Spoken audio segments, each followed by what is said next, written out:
Assalamualaikum warahmatullahi wabarakatuh. Jumpa lagi di Adaptif Amor Patria Design and Build Tips and Information. Hari ini kita mau live membahas tentang poin 4. Membahas tentang bagaimana sih bekerja dengan arsitek. Nah, di poin ini kita akan mencari cara yang tepat untuk bekerja sama dengan arsitek, dan ini adalah edukasi untuk kalian tata cara bekerja sama dengan arsitek setelah bab-bab sebelumnya ya. Jadi pertama kita kenali dulu arsiteknya. Temukan chemistry antara arsitek dan kliennya, antara kamu dan arsitek. Temukan chemistry-nya. Pastikan kalian ngobrolnya nyambung, level berpikirnya sama, kesukaannya arsitek bisa memahami kesukaan kamu. Nah, ini yang diperlukan agar pekerjaan arsitek menjadi mudah. Jadi arsitek bisa menangkap banyak informasi dari kamu. Ya. Itu nomor satu. Terus kemudian ini yang suka menjadi poin krusial, bahwa berhubungan dengan arsitek sebenarnya adalah sebuah hubungan yang profesional. Jadi Anda harus profesional juga, ditunjukkan dari bagaimana hubungan kerja itu jelas aturan mainnya. Umumnya harusnya ada kontrak atau perjanjian kerja antara kamu dan arsitekmu. Perjanjian ini harus jelas di awal. Berapa biaya jasa arsiteknya? Ingat loh, arsitek ini adalah profesi yang profesional, bukan orang yang bekerja sosial. Ini membutuhkan sebuah proses belajar yang banyak, dan waktu dan jam terbang untuk arsitek bisa menjadi arsitek yang bagus. Nah, pastikan biayanya sudah jelas di depan. Konsekuensi biayanya jelas. Kemudian sepakati waktu kerja. Ada arsitek mungkin yang lagi santai, jadi dia mungkin bisa mengerjakan pekerjaan desainnya tidak butuh waktu yang terlalu lama. Nah, ada juga arsitek yang mungkin sudah punya project list yang agak banyak. Nah, kamu sampaikan dengan arsitekmu, dan arsiteknya juga wajib menyampaikan ke kamu berapa waktu yang dibutuhkan untuk proses desain. Cocok tidak waktu kamu yang ada dengan target project dengan kerja arsiteknya? Oke, biaya sudah jelas, waktu sudah jelas. Nah, apa selanjutnya adalah produk. Produk arsitek apa yang kamu ambil? Jasa arsitek kalau menurut IAI ada dalam banyak poin. Mengumpulkan data dan kebutuhan, kemudian arsitek juga berkonsep, membuat gambar prarencana, gambar pradesain, gambar rencana, gambar kerja, RAB, membantu Anda untuk tender dan pengawasan berkala. Poin-poin ini yang Anda harus pastikan bahwa poin mana saja yang Anda perlukan. Sudah umum, tidak semua poin diperlukan oleh kamu.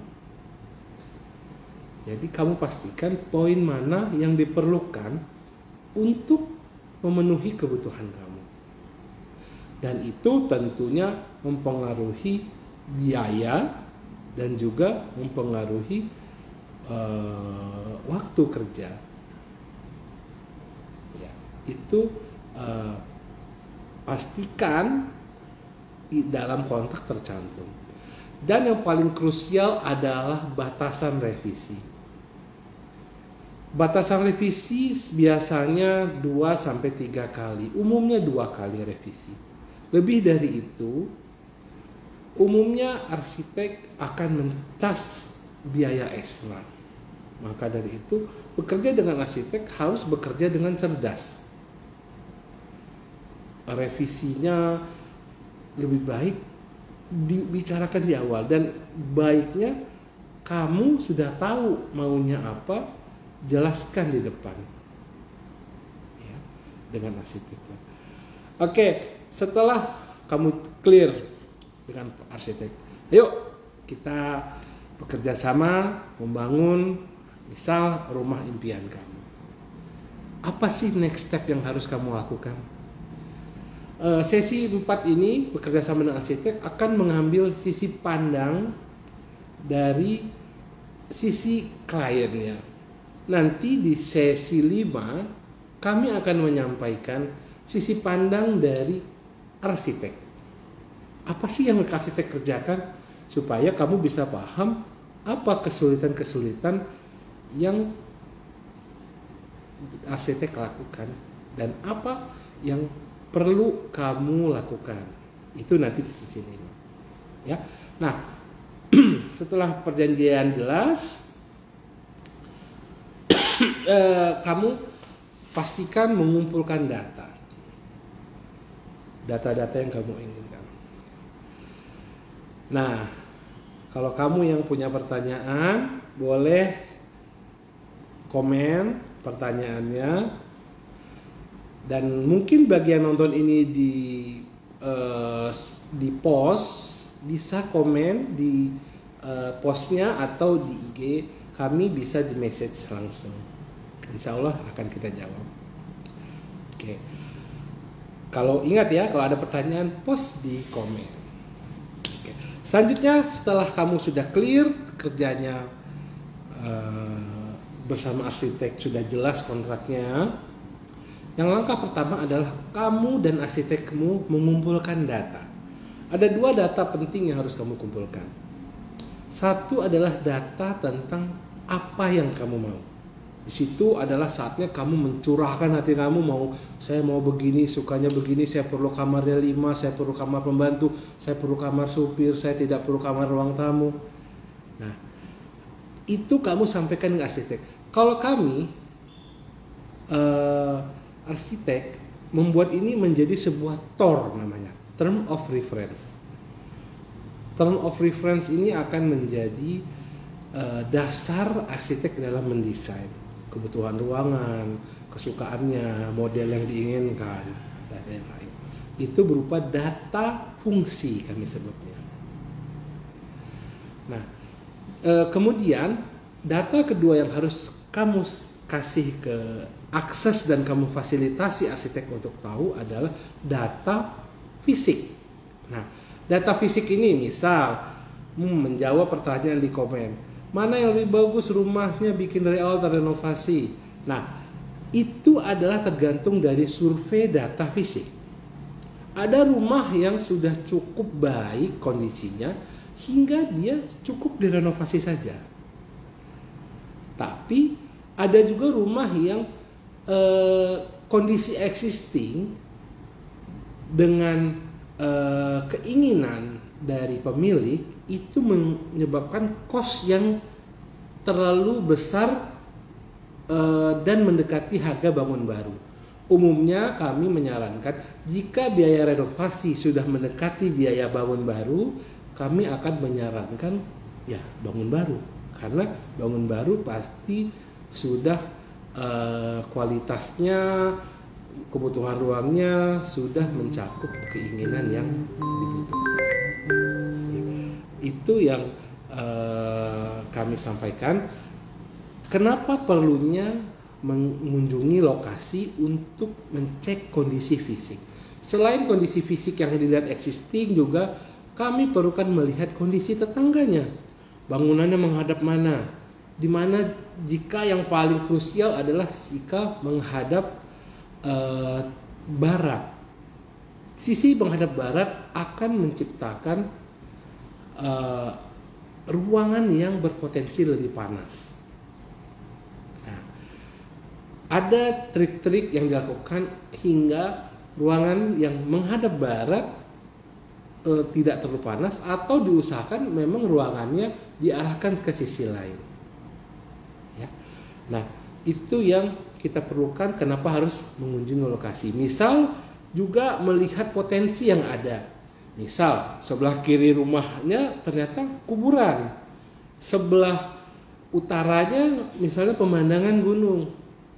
Secara desain kita akan mengarahkan view menghadap ke pemandangan gunung.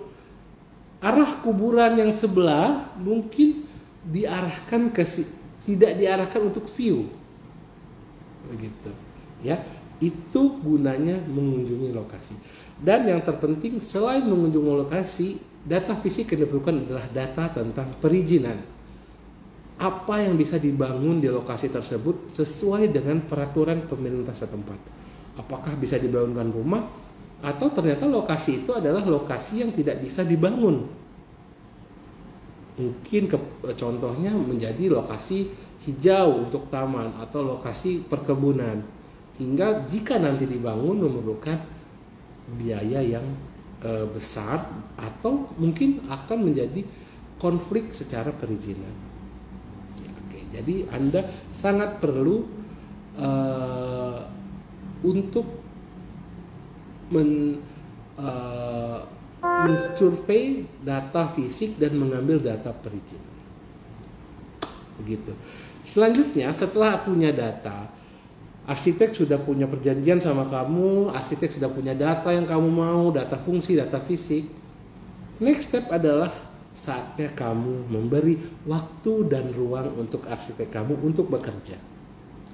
Jangan dikejar-kejar, kan sudah ada dalam perjanjian tadi. Kapan waktunya dia akan memberikan desain sama kamu.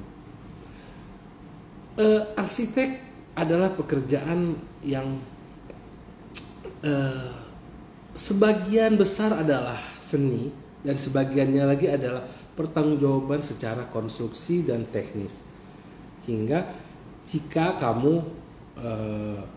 memberikan ruang untuk arsitek kamu bekerja secara waktu yang cukup, maka desainnya pun nanti akan menjadi desain yang makin mendekati sempurna.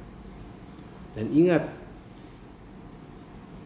mungkin bagi orang lain arsitek itu seperti hanya klik-klik komputer, tapi tidak begitu. Banyak proses yang harus dilakukan hingga tidak bisa mendesain arsitek, membuat produk karya arsitek itu seperti 2 jam jadi. Kadang-kadang kalian juga harus bisa menyampaikan dengan baik kebutuhan kalian, bukan berarti menuntut yang berlebihan terhadap arsiteknya dengan cara yang meremehkan waktu kerja arsitek. Karena itu terkadang menyakitkan kami. Minta revisi pagi, revisi minta sore, ya itu attitude yang tidak terlalu digemari oleh arsitek.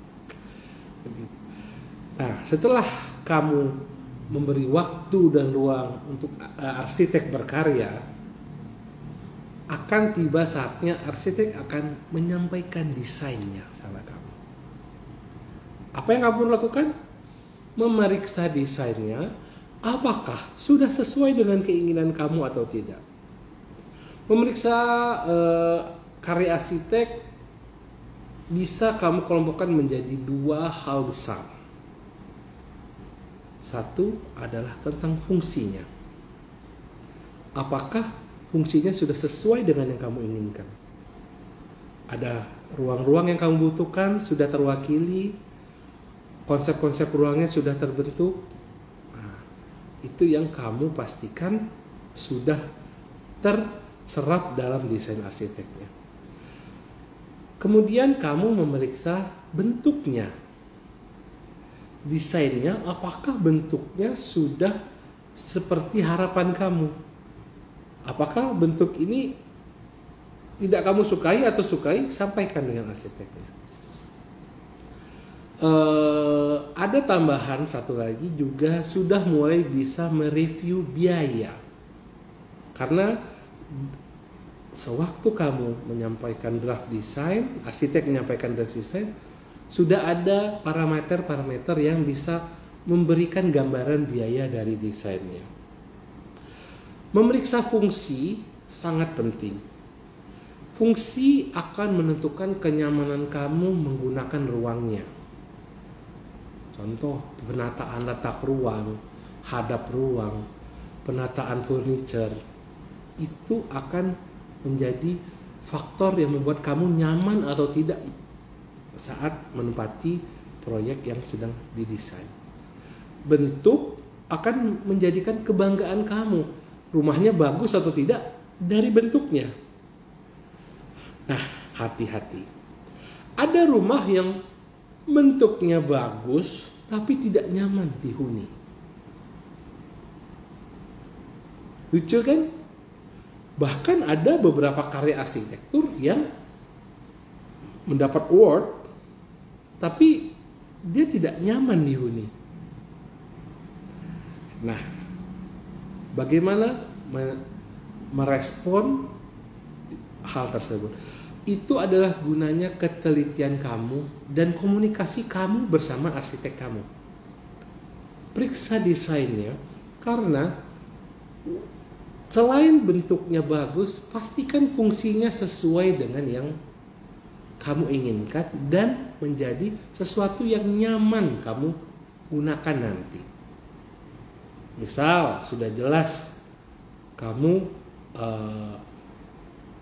kamar tidurnya ingin televisi di dalamnya. Artinya ada jarak-jarak tertentu yang kamu harus tata. Hingga posisi televisi sudah diarahkan di posisi yang baik untuk kamu dan enak untuk kamu tonton di kamar. Tidak menaruh televisi di samping. Ya. Hal-hal seperti itu sering terjadi. Ya. Ketelitian kamu dalam memeriksa desain akan menentukan karya nanti apakah menjadi bagus atau tidak. Ingat, memeriksa fungsi sangat penting selain memeriksa keindahannya, karena fungsi bangunan kamu nanti akan mewakili konsep kenyamanan kamu untuk menggunakan proyek tersebut. Untuk bentuknya akan menjadi kebanggaan kamu jika bentuk bangunan tersebut bagus. Artinya rumah kamu bagus dilihat orang dan menjadi kebanggaan kamu. Oke?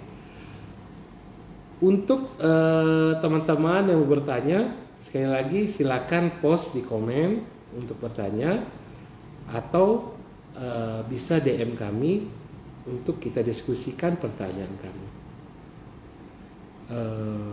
Bekerja dengan arsitek masih ada beberapa poin. Ini adalah live pertengahan untuk menjelaskan 7 poin awal bagaimana kamu bekerja dengan arsitek hingga bekerjanya maksimal, nyaman, dan terukur.